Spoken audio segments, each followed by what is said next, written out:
पाकिस्तान के कौन कौन से ऐसे सिटीज़ हैं मेजर जहां पर ये क्लाइमेट मार्च किया गया और बेसिकली इसका मकसद क्या था? बहुत शुक्रिया। ये जो क्लाइमेट मार्च है, ज़ाहिर है जो एक्टिविज़म जहाँ से स्टार्ट हुआ है ग्रेटा का ग्लोबल एमिशंस की वजह से, उसके बाद ये पाकिस्तान के, आपको सुनकर बहुत खुशी होगी कि 40 से ज़ायद लोकेशंस पे जो है वो डिफरेंट सिटीज़ में ये मार्च किया गया। इवन के रिमोट एरियाज़ जो सिंध के हैं, गोटकी के इलाके, वहाँ भी किया गया। आज़ाद जम्मू एंड कश्मीर में भी किया गया।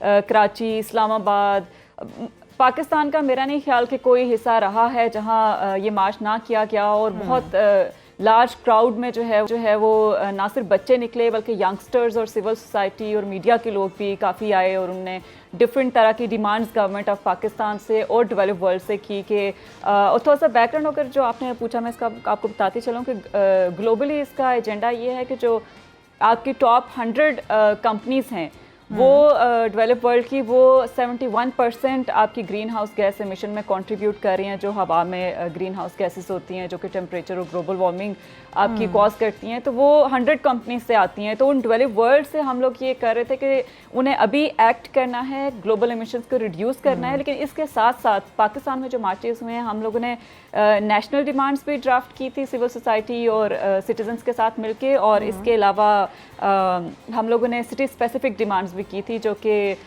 मलिक अमीन असलम साहब को भी कल हम लोगों ने प्रेजेंट की थी, इस्लामाबाद बेस्ड डिमांड्स। और मिनिस्ट्री को हम लेटर ऑन कंट्री वाइड जो डिमांड्स है वो भी सबमिट करा रहे होंगे।